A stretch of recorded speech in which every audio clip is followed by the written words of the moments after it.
Good Morning Business, le grand entretien.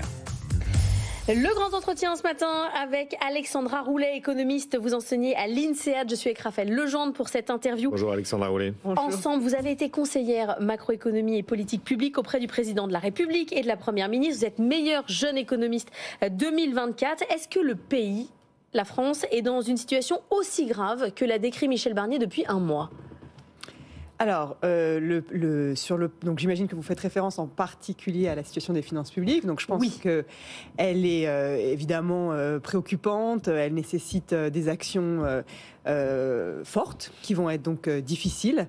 Après, il faut aussi savoir raison garder. C'est-à-dire qu'il va falloir faire une consolidation budgétaire, c'est sûr. Il faut quand même... Et il faut faire une partie de l'effort très rapidement, ça c'est important.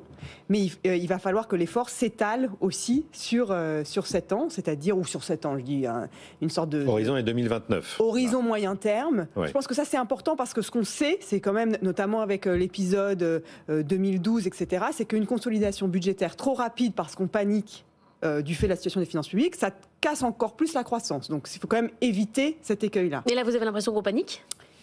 Il y a un discours qui est assez anxiogène autour de la situation des finances publiques. Donc après, ce qu'il faut, c'est en effet, la situation, elle nécessite... C'est pour ça que je dis que c'est important de prendre des actions maintenant, parce que le problème de l'étalement sur le long terme, c'est qu'on a tendance à reporter l'effort, et donc on a l'impression qu'in fine, on ne le fera jamais.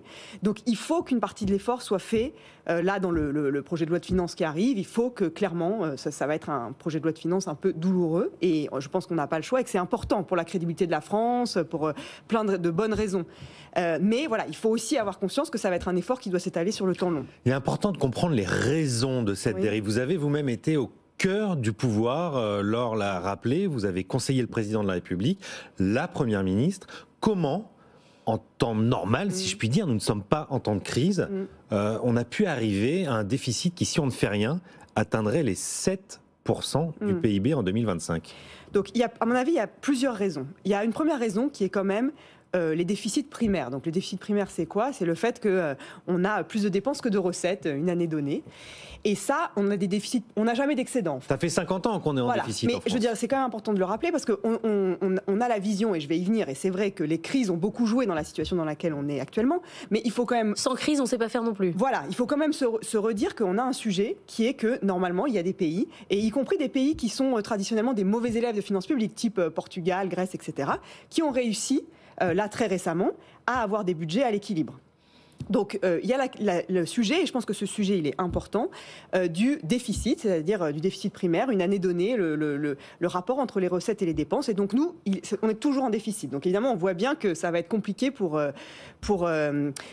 construire un peu l'espèce de tampon dont on a besoin pour justement faire face aux crises. Donc ça, c'est le premier sujet. Le deuxième, et ça c'est un sujet structurel. Vous voyez, donc là, on va parler des dépenses structurelles. Voilà. Mais pourquoi on n'y arrive pas ? Pardon, mais juste...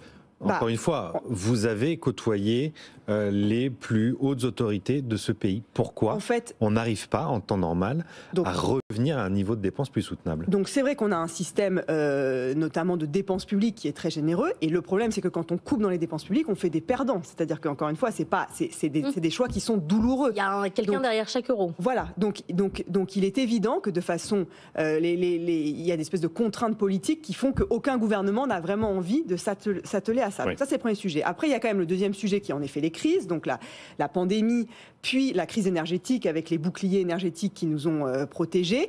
Donc c'est deux épisodes qui ont été très rapprochés dans le temps. Généralement, les crises, il y a un peu de temps entre deux crises, on a le temps de se refaire un peu, mais là, ça a été très rapproché dans le temps. Ça a induit des dépenses massives qui, je pense, certes, est-ce qu'on a trop dépensé en fait, si vous voulez, par rapport à nos voisins européens ? Par rapport à ce qui aurait été optimal, sûrement, parce qu'il aurait fallu être plus ciblé, mais par rapport à ce qu'on savait faire, je ne pense pas qu'on aurait pu faire différemment. C'est-à-dire que je prends la question du bouclier énergétique. Il y a peut-être des gens qui n'avaient pas besoin du bouclier énergétique. Mais concrètement, on ne savait pas faire. De dire, alors toi, ta facture de gaz, elle va être plafonnée, mais alors toi, non, parce que ça voulait dire avoir les données de gaz reliées avec les données fiscales, etc. Donc juste logistiquement, dans les temps impartis, ce n'était pas faisable.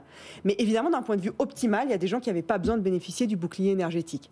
Donc il y a eu les crises. Et pareil pour le Covid. On a soutenu massivement et il fallait le faire.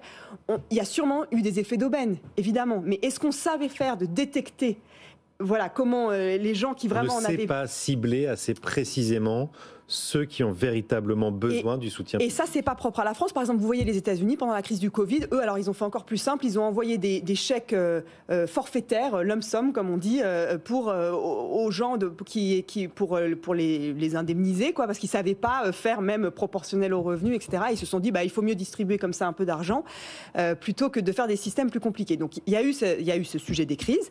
Il y a eu l'inflation qui a induit une politique monétaire restrictive, qui a quand même joué, parce que du coup, charge de la dette qui augmente.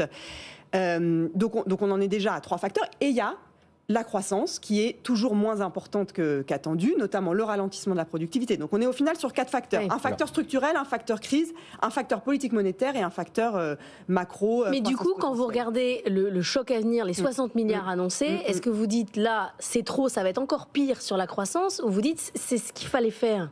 Alors, sur l'ordre de grandeur exact, ce qui est... 60 milliards annoncés, vous voulez dire d'économie, d'effort 2025. Je pense que... Pour ramener le déficit à 5%. Alors, je peux pas me prononcer... Enfin, l'ordre de grandeur, il est... 2 points de PIB. Voilà, l'ordre de grandeur, alors, entre 1 et 2 points de PIB, je dirais. C'est jamais fait. C'est du jamais fait. Je veux dire, si on arrive à faire 1 point de PIB, le truc, c'est d'arriver à le faire. Donc, si on arrive à faire 1 point de PIB, je pense que c'est bien. C'est d'arriver de montrer de façon crédible qu'on arrive à faire des choix qui vraiment ont un impact sur notre trajectoire. Qu'est-ce qui impacte le moins la croissance? Est-ce qu'il faut passer par des hausses d'impôts, par des baisses de dépenses, ou est-ce que le mix 2 tiers, 1 tiers annoncé par Michel Barnier est finalement le moins nocif pour la croissance? Alors, je pense que, c'est sûr qu'il faut préserver au maximum la croissance. Donc, il y a plusieurs façons de voir les choses. Mais il y a aussi je pense que dans cette histoire de rétablissement des finances publiques, il y a préserver la croissance, mais c'est pas quelque part le seul objectif. Je pense qu'on a aussi quand même, et on l'a vu un peu au moment de la dissolution, etc., un pays qui est un tout petit peu abîmé sur le plan du lien social, sur le plan du rapport à l'autre, etc. Et il y a, il me semble, la perception dans l'opinion publique que l'effort jusqu'à présent, il y a eu une partie d'effort qui a déjà été demandée sous la forme de réformes structurelles qui ont été faites depuis quelques années, notamment sur le marché du travail, la réforme des retraites, les réformes de l'assurance chômage. Et il y a l'idée que les efforts, pour l'instant, ont toujours été demandés un peu à la même partie de la population, et qu'une partie de la population, soit les personnes très privilégiées, soit les entreprises, ont été pour l'instant préservés, en partie pour des bonnes raisons, qui sont les raisons de compétitivité etc. La croissance. Ouais. Donc, moi, cette perception ce que je ressens de l'opinion publique, ça m'a un peu infléchi ma propre position sur le sujet, notamment de ce mix entre dépenses et hausse d'impôts. Jusqu'à il n'y a pas très longtemps, je me disais vraiment, il y a un vrai gain à tenir cette ligne, pas de hausse d'impôts, parce que c'est une ligne qui a été tenue en dépit des crises pendant très très longtemps. Et là, vous dites la société en a besoin. Et là, je pense que la société a besoin d'avoir l'impression que cet effort est équitablement réparti. Même si ça coûte cher à la croissance. Alors, le truc, c'est que il faut ça m'invite à considérer la question fiscale. Alors ensuite, au sein de la question fiscale, il faut en effet essayer de trouver des assiettes qui vont le moins nocif possible. Le moins nocif à la croissance. Donc il y a plusieurs pistes sur la table. Il y a la piste des personnes les plus fortunées, par exemple.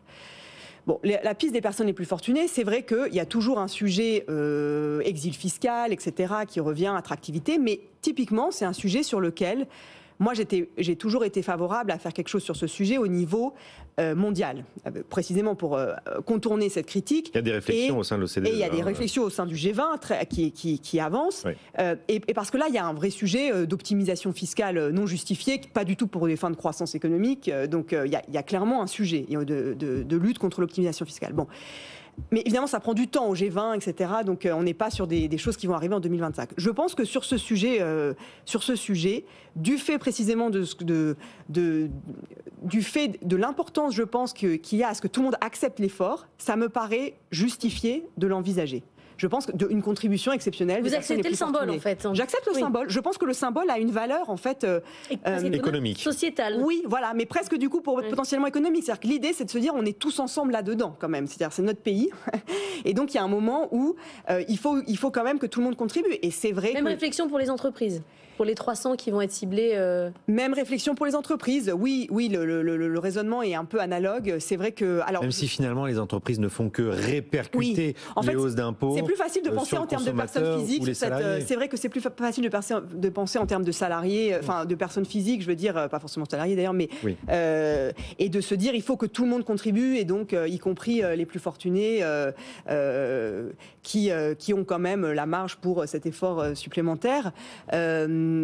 Sur les entreprises, oui, on peut discuter. Sur les entreprises, c'est vrai qu'il faut être assez vigilant au fait et surtout, ce qui est important sur les entreprises, c'est de bien faire la somme de tout ce qui va être décidé. Voilà, c'est ça. C'est-à-dire qu'il peut y avoir une contribution exceptionnelle des plus grandes entreprises. Je pense que c'est envisageable. D'ailleurs, le MEDEF lui-même a un peu cette anticiper la demande. Un petit peu anticiper la demande, et je pense pour les mêmes raisons. Mais après, il faut s'assurer qu'on n'alourdit pas le coût du travail par ailleurs. Oui, parce que quand même, on a une croissance qui n'est pas non plus booming. On est à 1,1% de prévision. Et Bercy, dans son cadrage macroéconomique pour le budget 2025, annonce un effondrement de la croissance potentielle qui va perdre 25% d'ici 5 ans, du fait de la baisse de la démographie. Cette perspective ne doit-elle pas nous inciter à tout faire pour la création de richesses ? Et donc éviter l'impôt, notamment sur les entreprises. Tout ça en une minute. Non, il faut prendre il y a le sujet de la productivité et le sujet de la démographie, qui sont des sujets absolument centraux, qui nous invitent à nous, encore davantage investir dans l'école, ou en tout cas s'assurer que ça produit les résultats, parce qu'on sait qu'on s'effondre complètement dans les tests scolaires. Ça, pour moi, c'est très préoccupant pour la croissance à moyen terme. Je pense pas que ça justifie de ne pas du tout toucher à l'impôt. Et sur la question de l'impôt, il y a aussi la question des niches fiscales. Donc c'est un peu, on le dit toujours, etc. Mais il y en a quand même encore qui restent. Par exemple, la TVA réduite sur l'hôtel-restauration, etc. Ça, c'est quand même aussi, c'est un secteur qui a été très protégé pendant la pandémie. Il n'y a pas eu beaucoup cette baisse de la TVA ne s'est pas complètement répercutée, même assez peu dans la baisse des prix, qui était initialement l'idée. Donc il y a quand même des niches qui sont discutables et qui peuvent rapporter quelques milliards si on les supprime. Donc il n'y a pas que les plus fortunés, ça c'est la valeur du symbole, mais il y a aussi toute une série de niches auxquelles je pense il faut faire attention. Et en revanche, là où il faut être très vigilant, c'est de ne pas... Il y a beaucoup de discussions aussi au sujet des allègements de charges. Moi, je suis très favorable à un reprofilage des allègements de charges, un peu selon les termes de la mission Antoine Bozio et Étienne Vasmer. Mais attention à ne pas alourdir le coût du travail. C'est-à-dire reprofiler, ça ne veut pas dire supprimer. C'est-à-dire à budget neutre, je pense qu'il faut reprofiler. Pas d'économie sur les allègements de charges. Avec beaucoup de vigilance. Non, j'aurais tendance à dire non, que du reprofilage. Merci beaucoup Alexandra Roulet d'être venue nous voir ce matin dans la matinale de l'économie.